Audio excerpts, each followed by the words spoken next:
welcome to Living Rosie Q&A. I'm so happy to be with you again this week. And this week we're going to talk about how to find your ideal freedom business idea. So what is a freedom business, first of all? Well, there's various components to a freedom business. So first of all, you will be doing something that you really love, because otherwise what's the point? If it's your ideal business idea, then it will be something that you really enjoy.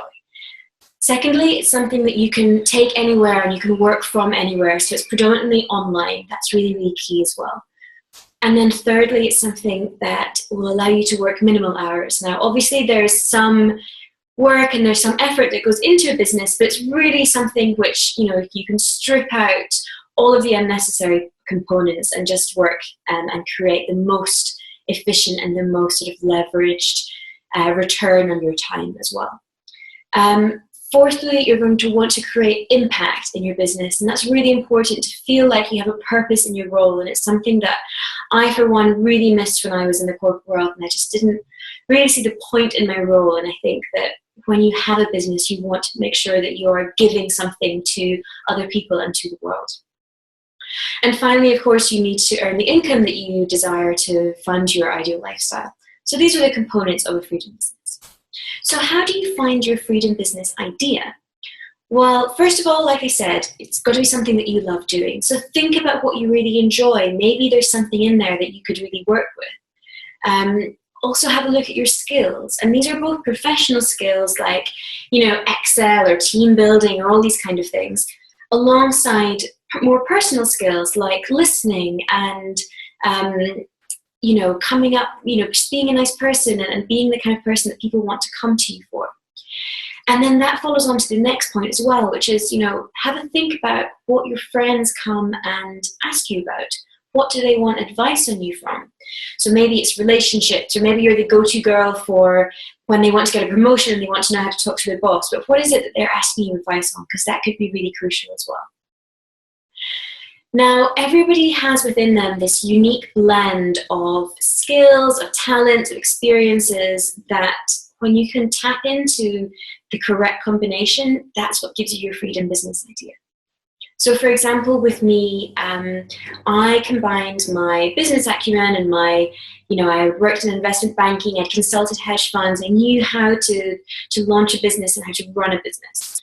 And I combined that with my personal experience of burning out in the corporate world, of being totally bored in my job, really just not enjoying my life and just dreaming of more, with my love of travel and really just being excited and feeling alive when I see different places.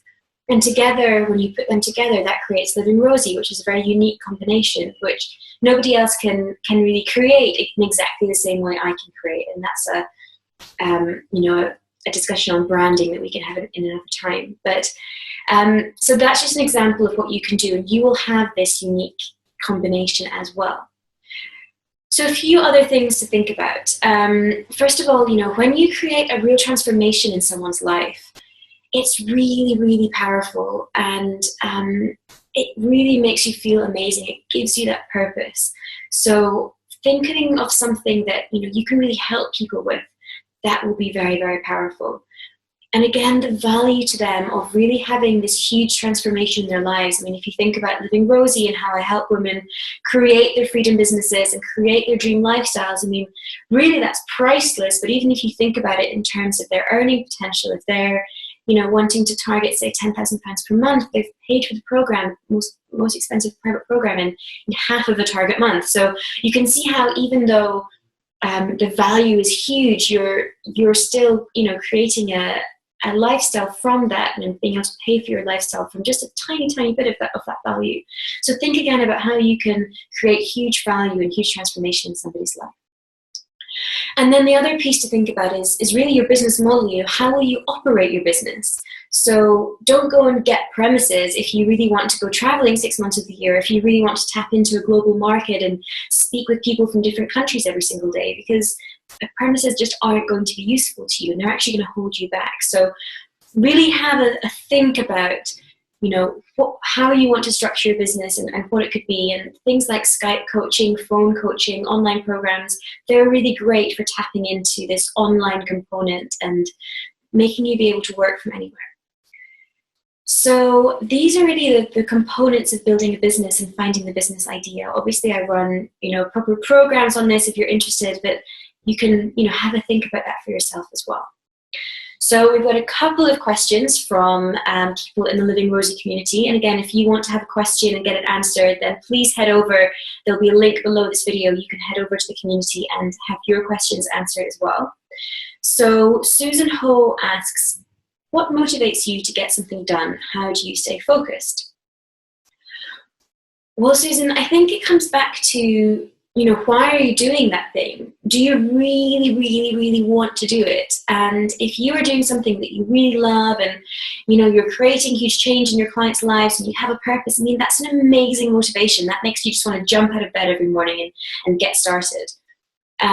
So when you're really feeling demotivated, you're really feeling like you can't be bothered, ask yourself, is this something that I really want to be doing? And if the answer is no, then it's maybe time to think about a change. I think it was Steve Jobs who said, if I look in the mirror more than 3 weeks in a row and I say to myself, I really don't want to be doing this today, then I know it's time for a change and I know that I'm not in the right place anymore.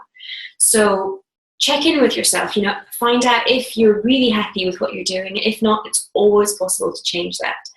And again, staying focused. When you're motivated and when you're really passionate about something, the focus comes naturally and no one's asking you to sort of work 20 hours a day or do anything crazy. We do not the minimum that needs to get done, but we work in a very efficient way where we outsource what we can outsource and we can, just work in a much more automated way. We can use, various different technologies and things, and that's something else that I can teach. But it really allows you to focus because you're only working a few hours a day, and so you really give your everything to those few hours rather than dragging things out and getting bored and tired and just, sort of losing the momentum that way. So, my answer, in sum is really just to find something that you love and the motivation will come naturally. Now, Tracy Wilson also asks, I really need to learn how to focus and make that decision and stick to it. So similar question again. Yes, Tracy. Again, the focus comes from the motivation, which comes from doing something that you really love. So make sure that you are finding that thing that really lights you up inside. And if you haven't quite hit on it yet, then that's fine. Just keep searching because you will find it and you will come to it. And you're always able to change your circumstances and change your situation. So never feel like you're stuck in a job or you need to wait for promotion. Owning your own business lets you, switch things up and change things around as you really need to, as you desire to. And again, making that decision and sticking to it, well, when you're motivated and when you really love it, that passion will drive you and it won't be difficult to stick to it and to keep moving. And again, like I mentioned to Susan as well, when you really